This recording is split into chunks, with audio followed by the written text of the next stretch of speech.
Hello, students, and welcome to Chapter 3. In this unit, there are two stories about flying. Both these stories deal with inhibitions and fear. But today, we are about to begin with the first story, and that is His First Flight by Liam O'Flaherty. Since the earliest times, humans have dreamt of conquering the skies. These two stories about flying. In the first one, this story by Liam O'Flaherty is an account of a young bird that is afraid to fly for the first time. He believes that with his wings would not support him. Despite his younger siblings flying fearlessly with much shorter wings, he could not gather the courage to do the same. He was punished to stay hungry if he did not try, and thus it was his mother that compelled him to fly by using food as a trap. This lesson reflects how one hesitates to take the first step, and that fear is all in the mind. One should trust one's abilities because the fear of suffering is worse than the suffering itself. Now, we begin with his first flight. Children, you must have heard the famous saying, the journey of 1,000 miles begins with a single step. This is very true in connection with this lesson. The young seagull was alone on his ledge. His two brothers and his sister had already flown away the day before. He had been afraid to fly with them. Somehow, when he had taken a little run forward to the brink of the ledge and attempted to flap his wings, he became afraid. The great expanse of sea stretched down beneath, and it was such a long way down, miles down. He felt certain that his wings would never support him. So he bent his head and ran away back to the little hole under the ledge where he slept at night. Even when each of his brothers and his little sister, whose wings were far shorter than his own, ran to the brink, flapped their wings, and flew away, he failed to muster up courage and take that plunge which appeared to him so desperate. Now, children, in this first paragraph, we will look at the words that are underlined. A seagull is a bird, an ocean bird that lives near the sea and has short legs, long wings, and white and grey feathers. Then the brink is the edge. Ledge means a narrow horizontal shelf projecting, that is coming or jutting out of a wall or a cliff, that is like a hill or a mountain. And expanse is a wide continuous area of something. Flapped is the movement of a bird's wings. Then muster is to gather up courage and plunge is to dive. So now that we have had a look at the words, I will begin with the explanation. The story is about this little young bird who is at that stage of his life where he has to learn to fly. Unlike his younger brothers and sisters, he is too afraid of flying. When all of them went and began flying the first time near the edge of the sea, all of them except him succeeded. He could not trust his wings. He got terrified by the vast sea and got convinced that he could never fly. As a result, he was ashamed and disheartened, and thus he went inside the ledge where he usually slept. So now let us read on further. His father and mother had come around, calling to him shrilly, upbraiding him, threatening to let him starve on his ledge unless he flew away. But for the life of him, he could not move. Now, here we can see that even though his parents kept on coaxing him, scolding him, upbraiding means scolding, and shrilly means in a very loud sound with a very loud voice.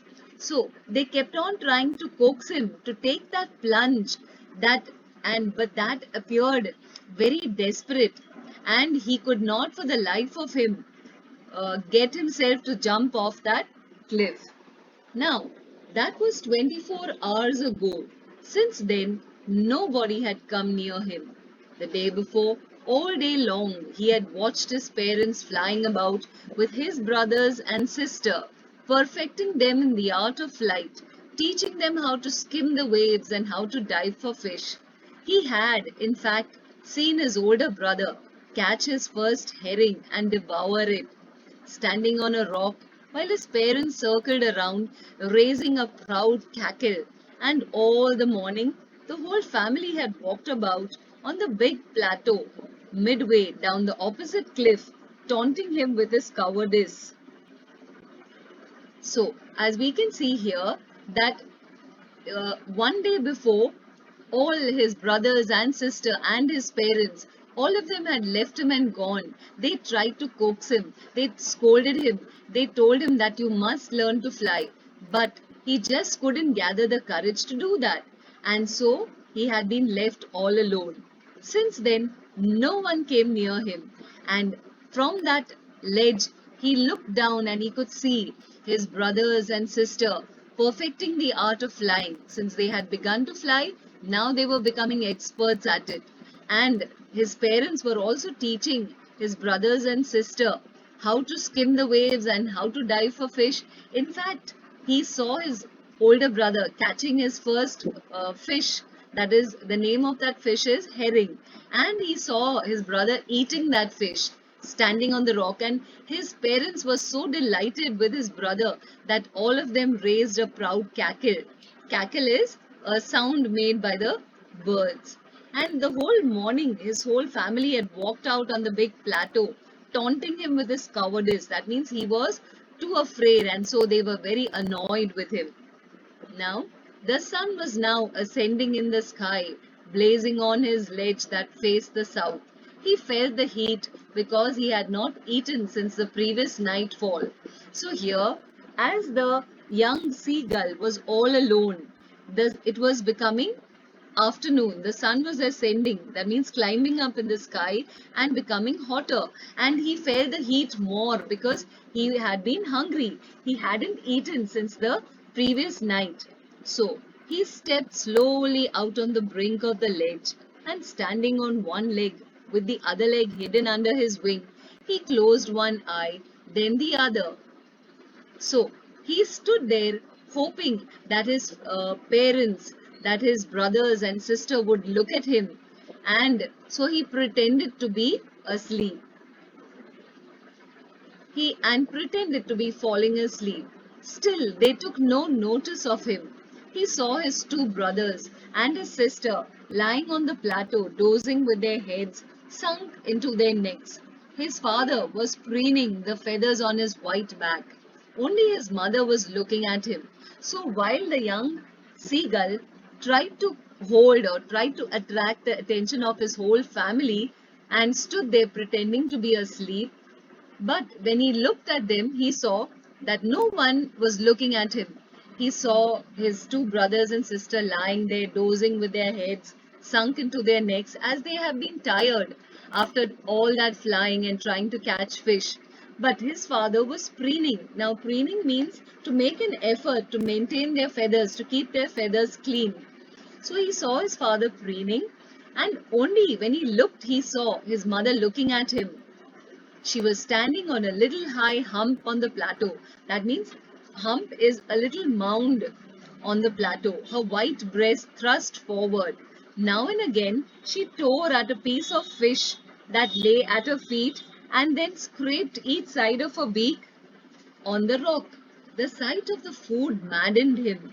How he loved to tear food that way, scraping his beak now and again to wet it. So, here, as we can see, when the little seagull looked at his family, he saw that none of them were paying him any attention. The only person who was looking at him was his mother, and his mother was busy tearing a piece of fish that lay at her feet, and then she scraped each side of her beak on the rock to sharpen it. And the sight of his mother having that food made him really get angry and mad.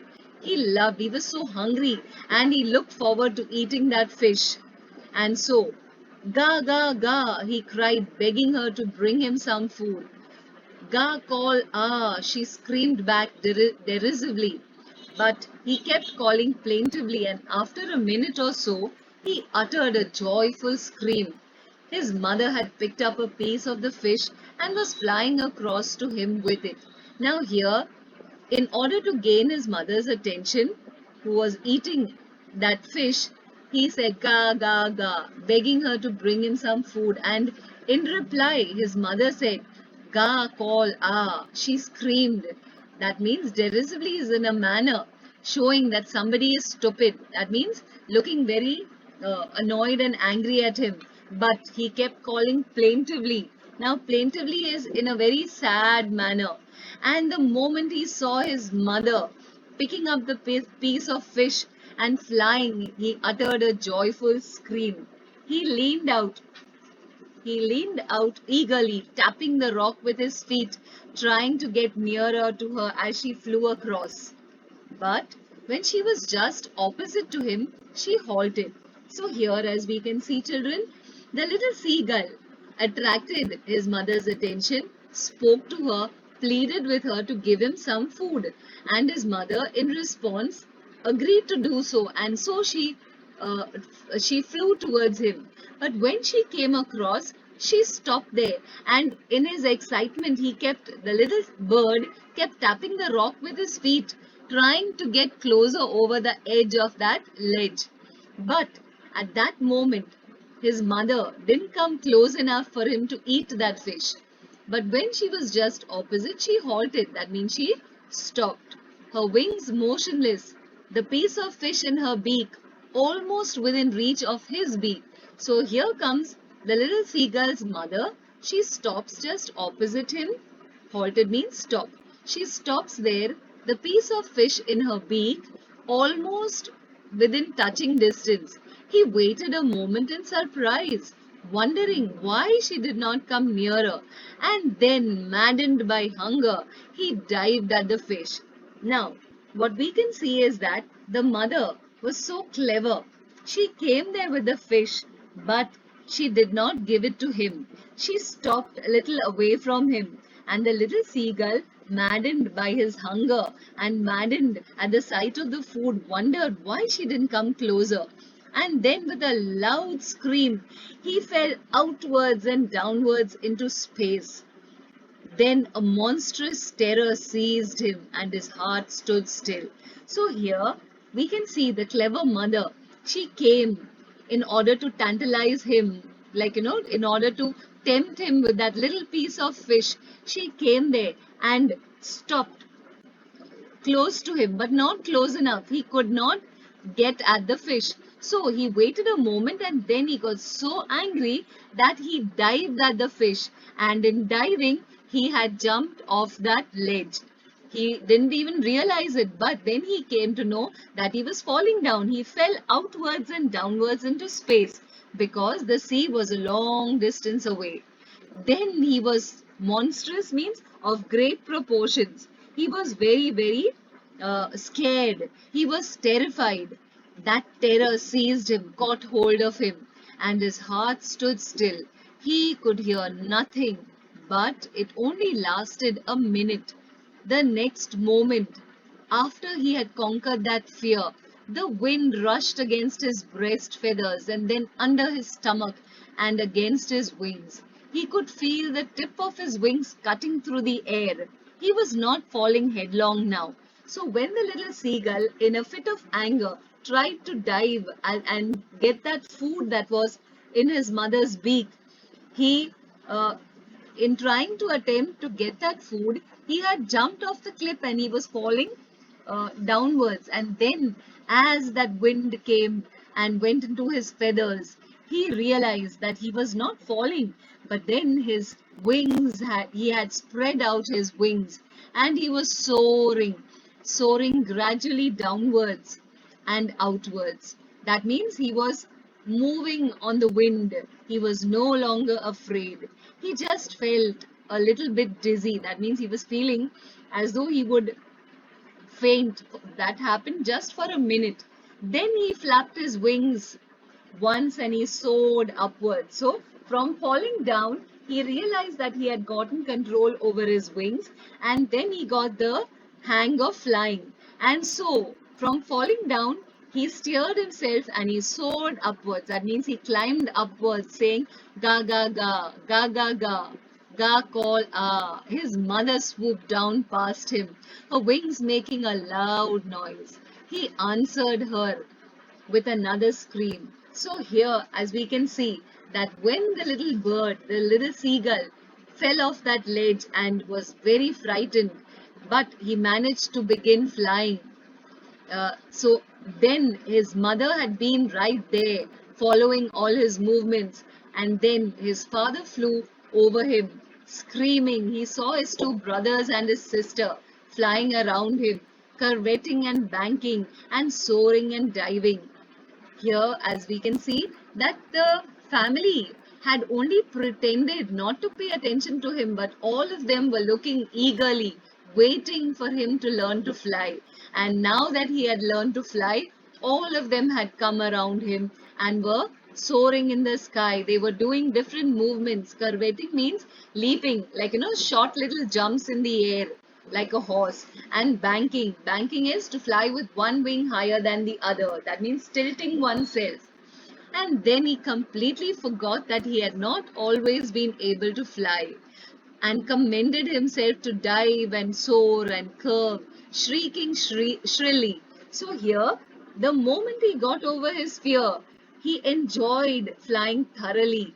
And not only that, he began to experiment with the wind currents. He began to dive and soar and curve. That means these are all different movements that he was trying out for the first time. And then not only was he flying, but he was also enjoying it very much with a loud sound. He was near the sea now, flying straight over it, facing straight out over the ocean. He saw a vast green sea beneath him, with little ridges moving over it, and he turned his beak sideways and cawed amusedly. So, here the little seagull not only kept flying, but he came very close to the water. The He flew straight over it and faced the ocean. He saw a vast green sea with small little ridges. Ridges are like small little hills. And so he kept on making a lot of sound in amusement. His parents and his brothers and sister had landed on this green flooring ahead of him. They were beckoning to him. They were calling out to him. Beckoning means calling. He dropped his legs to stand on the green sea. His legs sank into the sea and he screamed with fright and attempted to rise again, flapping his wings. But he was tired and weak with hunger and he could not rise exhausted. So the whole activity of falling off the ledge, being terrified, and then as he conquered his fear, he was not only able to fly, but he was able to practice different flying movements. And then finally he came to that place where he went and his feet went into the sea. But as he tried to again rise up again, he was very tired. But his whole family was there around him, along with him, by this strange exercise. His feet sank into the green sea, and then his belly means stomach, his stomach touched it and he sank no further. Then he was floating on that water, and around him, his entire family was screaming, praising him, and their beaks were offering him scraps of dogfish. He had made his first flight. So here the little seagull, after falling off the ledge, learning to fly, then finally touched the water and his feet sank deep down there and his stomach, his belly touched the water and he sank no further. He realized that he was just floating and he enjoyed it thoroughly. But his family was all praises for him. They were screaming with joy and happiness that he had finally mastered his fear. And they praised him. They kept offering him scraps of dogfish, that is, a kind of a fish. And then he realized that he had made his first flight. So, this little seagull had overcome his fear and he had made his first flight. So, this lesson teaches us the importance of independence, of being independent. And not only that, it also teaches us that we all need some motivation in order to attain our goals. It can be in the form of a family member, a parent, a teacher. Anyone can provide that motivation. For this little seagull, it was his mother who motivated him to jump off that ledge, to jump off that cliff, and that was the reason why he had been able to not only fly but to conquer his fear. I hope you have understood this lesson, children. Now we will go through the question answers. Why was the young seagull afraid to fly? Do you think all young birds are afraid to make their first flight? Or are some birds more timid than others? Do you think a human baby also finds it a challenge to take its first steps? Yes, the young seagull was the only one of his siblings who did not fly. In the lesson, we can see that all his other brothers and sister had started flying much ahead of him. So all birds, I don't think, are afraid, but this little seagull was afraid to fly. Then, do you think a human baby also finds it a challenge? Yes, this is also true for a human baby because when it first tries to walk, it falls. The baby may fall down, may get hurt, and so it may not want to walk very easily unless somebody gives him a little finger and holds his hand. And then, as he takes his first steps, then he finds that confidence to walk all alone. Now we go to the second question. The sight of the food maddened him. What does this suggest? What compelled the young seagull to finally fly? The young seagull could not fly like his brothers and sisters, and so he had been sleeping and sitting near a hole under the ledge for 24 hours, for one whole day. He was very hungry. He saw his mother tearing a piece of fish and he called out to her and she flew to him with a piece of fish. Then she stopped her wings and became motionless.